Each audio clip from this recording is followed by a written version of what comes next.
masuk lagi ke sesi kedua, kita akan coba untuk supaya pada melek dulu nih, gitu ya. Supaya pada melek dulu, kita mau adakan door prize.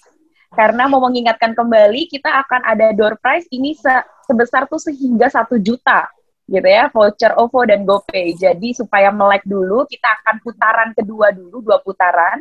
Pak Irfan sudah siap ya Pak, kita untuk door prize?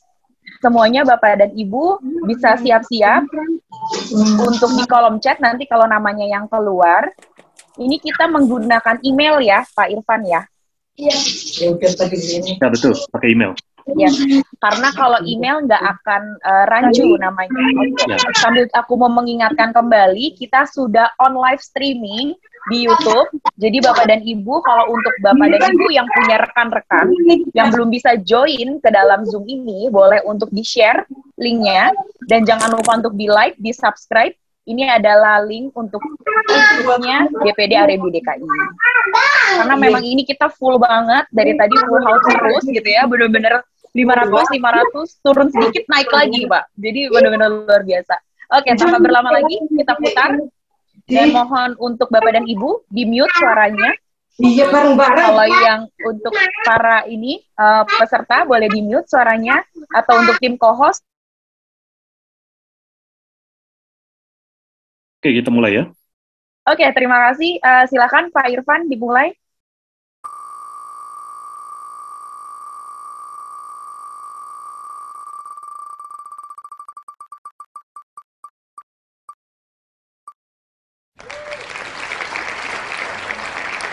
Oke, untuk yang pertama, ini akan mendapatkan voucher OVO atau GoPay sebesar 100.000.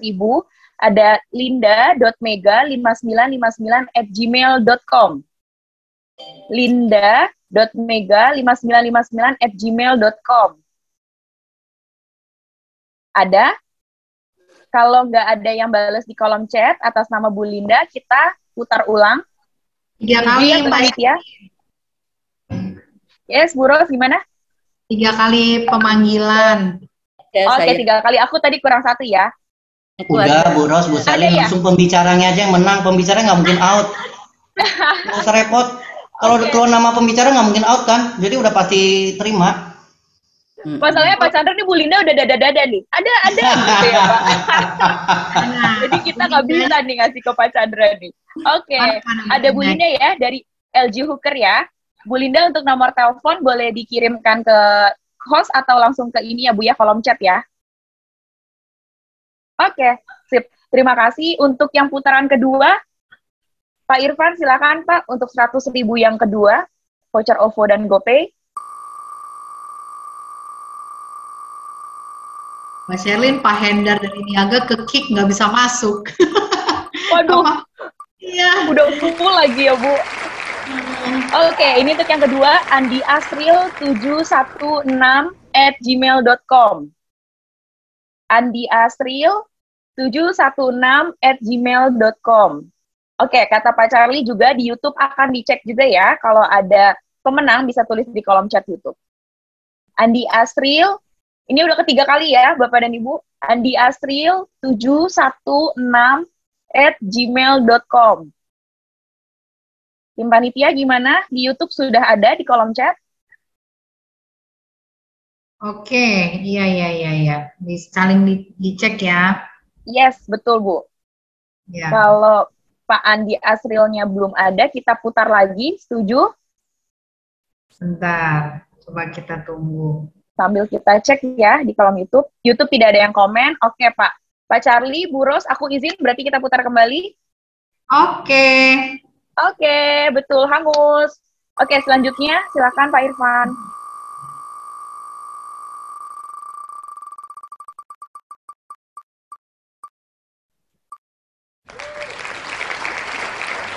Aduh, bacanya susah nih. gfriedhs@gmail.com. gfriedhs@gmail.com. Bener ya bacanya ya? Ada ya, Pak Fritz ya? LG Hooker Grand Galaxy. Betul ya Pak, aku baca emailnya ya Pak. Oke, selamat kepada Pak Fritz. Make sure lewat kita email lagi ke dia gitu kan, bisa. Betul, sip. Pak Fritz, berarti ini nanti Pak Fritz sama Bu Linda mungkin boleh ditulis juga untuk nomor teleponnya di kolom chat, tapi nanti kita akan make sure lagi dengan email. Yes, gimana Pak Irfan? Nomor teleponnya udah ada kok, email sama nomor telepon sama namanya udah ada tadi. Oh, udah ada langsung ya, berarti nggak usah ini lagi, yang penting kita nanti akan langsung menghubungi segera. Oke.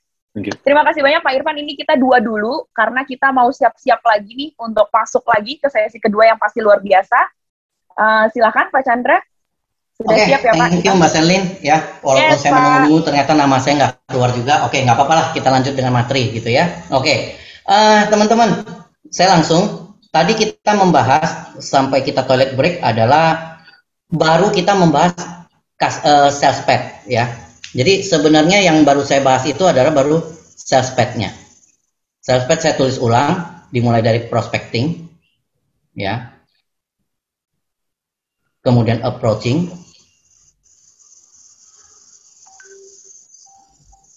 probing, ya ini sambil merimain di otak, kemudian presenting, kemudian adalah handling objection plus negotiation, oke, dibuka dengan closing. Jadi saya tidak mengatakan ditutup dengan closing, tapi dibuka dengan closing. Karena kita tahu perilaku konsumen, cobain dulu. Kalau nggak dapat cobaan, dia akan cobain lagi. Tapi kalau cobain aja udah dapat cobaan, tidak akan ada cobain lagi. Makanya diperlukan langkah yang namanya maintaining atau service. Nah, sampai bagian ini Bu Selin, seperti biasa Bu Selin tetap yang nemenin saya mewakili 500 teman-teman semua ya. Sampai di sini biasanya jadi timbul satu persepsi bahwa oh, rupanya kita kasih konsumen service itu supaya satu istilah yang paling dicari dalam penjualan, yaitu RO, repeat order. Kalau dia cobain, dia suka, nggak ada percobaan, dia beli lagi. Berarti repeat order. Setuju nggak teman-teman? Ya, setuju nggak Bu Selin? Oke. Nah, masalahnya teman-teman, dunia penjualan nggak sesederhana hanya memenangkan repeat order. Justru efek digitalisasi itu menimbulkan satu efek yang lebih luar biasa lagi dari repeat order. Itu yang pengen saya share hari ini ke Anda. Dan kalau Anda miss bagian itu, nggak mungkin Anda bisa mengalahkan gabungan dari yang namanya big data, ketemu AI, ketemu IoT, ketemu yang namanya wearable gadgets gitu loh ya. Relationship itu ya, di sini makanya untuk belajar kita harus dapat gambaran full. Gambaran fullnya saya akan tuliskan juga yang namanya customer journey. Jadi Pak Charlie, bagian ini adalah pembelajaran lebih dalam dari kelas kita kemarin. Kalau kelas kita kemarin, nanti saya akan ketemukan juga sales pad dengan customer pad, tetap. Tapi sebelum ketemu customer pad, hari ini saya ketemukan dengan customer journey. Oke? Jadi ini buat teman-teman yang kemarin ikut training saya, ini lebih mendalam lagi. Oke? Di sini Anda akan tahu sebenarnya kenapa Anda perlu mengelola relationship, kenapa Anda perlu memenangkan service. Oke? Customer journey itu selalu saya bedakan jadi 2 timeline, zaman old dan zaman now ya. Yang dikatakan Pak Mukhtaryadi itu transformasi digital at least 1 dekade lebih cepat itu adalah loncatan transformasional dari old menuju new. Jadi pandemi ini sebenarnya membawa digitalisasi lebih luar biasa lagi. Bu Serlin, zaman old itu saya selalu kategorikan mangan orang mangan sing penting ngumpul. Nah itu zaman old. Oke. Kalau zaman now mangan orang mangan sing penting connect. Connection is everything. Oke ya teman-teman ya. Jadi Anda belajar bahwa sebenarnya digital itu adalah soal memenangkan connection. Nah, ketika connection dimenangkan, perilaku konsumen berubah. Kita yang mesti adjust. Di zaman old, ketika zamannya mangan orang mangan sing penting ngumpul, tahapan kita prospecting approaching, orang pertama-tama adalah menyadari. Benar Bu Sherlyn? Semua yang namanya iklan, campaign, promo, tujuannya adalah membuat orang aware, menyadari keberadaan kita. Benar ya? Nah, setelah menyadari zaman dulu, berarti ketika kita probing dan presenting, ya, kita membuat dia bagaimana menyukai kita. Simple, kalau orang suka, orang beli. Orang nggak suka, orang nggak beli. Zaman dulu persaingan belum begitu besar, brand belum begitu banyak, masih mudah untuk membuat orang menyadari dan membuat orang menyukai. Setuju Bu Sherlyn? Okay. Ketika dia sudah menyukai di tahapan handling objection, negotiation sampai closing, kita melakukan upaya supaya dia membeli. Simple ya teman-teman ya. Nah, setelah dia membeli, berarti kita kasih pelayanan, kita kasih service. Di sini maintaining adalah service, sehingga timbul yang tadi kita sebut, namanya adalah RO atau repeat order, sehingga dia menjadi membeli lagi. Anda lihat, zaman old itu dibedakan 4M. Oke, menyadari, menyukai, membeli, dikasih servis, membeli lagi, repeat order. Nah, ketika transformasi digital itu merubah keseluruhan pola perilaku konsumen. Kalau zaman sekarang, ketika kita prospecting approaching, customer tetap pertama-tama dia menyadari, yes. Ya. Setelah dia menyadari, sekarang itu tidak langsung menyukai, nggak sesimpel itu, teman-teman. Membuat orang menyukai itu sekarang, ya, menyukai itu sekarang dipisah jadi dua. Dia harus merasa kita menarik dulu. Bu Serlin, sebagai wakil dari 500 orang, menurut Ibu, zaman sekarang lebih mudah untuk membuat orang tertarik atau lebih sulit? Lebih mudah dengan ya Pak? bombardir iklan, reklame di mana-mana yang luar biasa. Lebih mudah sulit Pak, atau lebih lebih mudah. mudah membuat orang merasa Lebih kita mudah. menarik? Lebih mudah? Lebih mudah. Dengan segala bombardir sekian banyak brand, nah saya uji aja deh. Bu Serlin, kalau dari rumah biasa ke kantor Arebi, perjalanan berapa lama? Kalau saya ke kantor ya Pak, ke kantor biasa, kalau ini satu jam, 1,5 jam Pak. Oke, berarti Ibu orang Jakarta. Saya paling males kalau nanya berapa lama ke kantor, 15 menit Pak, itu udah ketahuan nggak di Jakarta. Kalau di Jakarta 15 menit belum keluar dari perumahan, benar ya? Jadi orang Jakarta itu standarnya adalah 1 jam, 1,5 jam, benar ya perjalanan. Itu pergi, belum lagi pulang, ya kan? Oke. Nah, saya mau tanya, Bu Selin sambil berangkat, kira-kira tiap hari ngelewatin papan reklame berapa banyak? Wah, udah nggak bisa dihitung jari Pak. Nggak bisa dihitung. Lebih dari 10? Lebih dari 10 Pak, dan setiap harinya nambah terus. Oke, berarti lebih dari 20 juga mungkin. Mengenai apa aja? Mengenai apa aja yang dilihat? Kebetulan tol Tangerang Jakarta tuh isinya ini semua ya Pak, perumahan semua. Perumahan semua. Oke, selain perumahan apa lagi Bu? Selain perumahan, digital platform perumahan Pak sekarang mulai masuk Pak. Thank you Bu Selin. Saya pengen teman-teman menyadari, survei sederhana ini saya lakukan di semua kelas saya ketika saya keliling corporate dan BUMN. Dan hasilnya selalu sinkron. Saya mau tanya teman-teman, dari tadi Anda ada mendengar Mbak Selin menyebutkan brand nggak? Ada nama brand yang terdengar nggak? Iya Pak, nggak ada Pak. Yang disebutkan kategori industri. Pasang reklame itu kalau di Sudirman Tamrin tembus MM-an loh setiap tahun. Hasilnya di benak konsumen ketika saya tanya mengenai apa, dia sebutnya perumahan loh. Nggak sebut Agung Podomoro, Agung Sedayu, Intiland, apapun itu. Nggak keluar nama brandnya. Banyak yang menyebut otomotif Pak, nggak nyebut Toyota, Honda. Perbankan Pak, ya. Maaf nih Pak, bukan nama CIMB Niaga yang keluar Pak. Perbankan katanya. Jadi bukan CIMB Niaga, bukan BRI, bukan BNI. Anda bayangkan, omset MM-an untuk reklame, hasilnya di benak customer saking dibombardir, lama-lama tuh hilang. Suara saya hilang ya? Kedengaran nggak Mbak Selin? Kedengeran kok Pak, aman. Oh ya, oke. Berarti tadi saya lihat di chat suaranya hilang. Ya inilah romansa online ya. Kalau bukan hilang di tempat saya, hilang di tempat Anda. Gitu aja ya. Biasanya Betul, hilang Pak. di tengah-tengah gitu ya. Oke. Nah, Mbak Selin, tidak satu brand pun yang keluar. Anda bayangkan. Ya, perbankan, perumahan, itu untuk omset MM-an loh. Biarlah saya pakai hashtag di situ, kadang kita merasa pedih. Bukan merasa sedih lagi loh. Bedanya pedih dengan sedih, luka terbuka, tabur garam, siram cuka, perasin lemon. Nah, itu kira-kira bedanya pedih dengan sedih, teman-teman. Ya, Anda bayangkan Anda spend miliar-miliaran, brandnya tidak masuk. Makanya digitalisasi itu membunuh yang namanya personal brand. Personal brand itu makin sulit untuk bersaing. Sekarang orang bicara tentang community. Nah, ini kita bahas di kelas lain nanti, nggak bisa dibahas di sini, nggak akan cukup waktunya. Oke? Tapi Anda jadi sadar digitalisasi itu membunuh keberadaan personal brand. Saat ini orang sudah bicara tentang community brand. Nah, Anda bayangkan itu, oke ya? Nah, karena itu menarik itu aja udah lebih sulit. Mbak Selin, setelah menarik lebih sulit, itu pun nggak langsung membeli. dia harus menanyakan. Setuju apa setuju banget?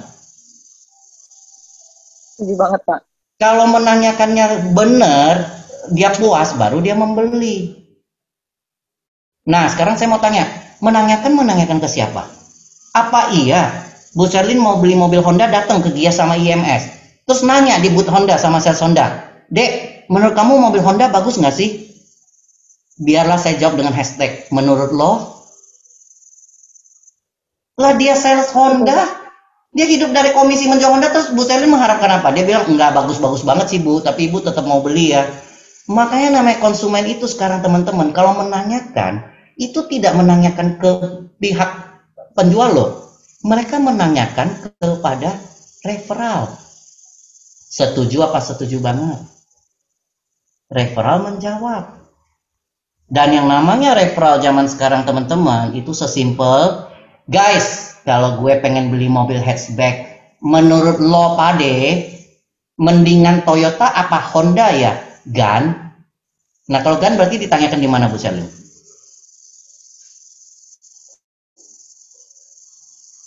Kalau ada pakai, menurut lo mendingan beli Toyota atau Honda ya Gan? Berarti ditanyakan di mana tuh? Kaskus ya, Pak. Ya udah. Berarti jawabannya adalah sak karep dewe si Gan. Itu yang kita takut. Di situ kadang kita merasa ngeri. Jadi kalau tadi di situ kadang kita merasa pedih, sekarang di situ kadang kita merasa ngeri. Jadi perhatikan teman-teman, konsumen cerdas. Konsumen jelas tidak bertanya kepada penjual. Konsumen itu bertanya kepada referral. Jadi sebenarnya efek digitalisasi itu menciptakan efek yang di sini. Referensi. Khusus kepada teman-teman properti, karena ini acara R&B, saya memberikan stress line. Ya, inilah kesalahan utama sales properti, terjadi juga di otomotif. Ini dari hasil saya pengalaman berkeliling di berbagai industri. Secara alam bawah sadar, sales properti ngerasa bahwa kalau orang udah beli, dia tidak mungkin RO atau repeat order. Mbak Sherlyn, punya customer yang Januari beli ruko, Februari beli rumah, Maret beli apartemen, April beli lagi ruko, Mei beli apartemen, Juni beli rumah. Ada konsumen yang kayak begitu? Itu sultan, Pak, aku rasa. Crazy Rich Asian gitu ya? Iya, kayaknya nggak gitu banget, Pak. Iya, kalau ada konsumen kayak gitu jangan dimintain SPK, dimintain ijab kabul.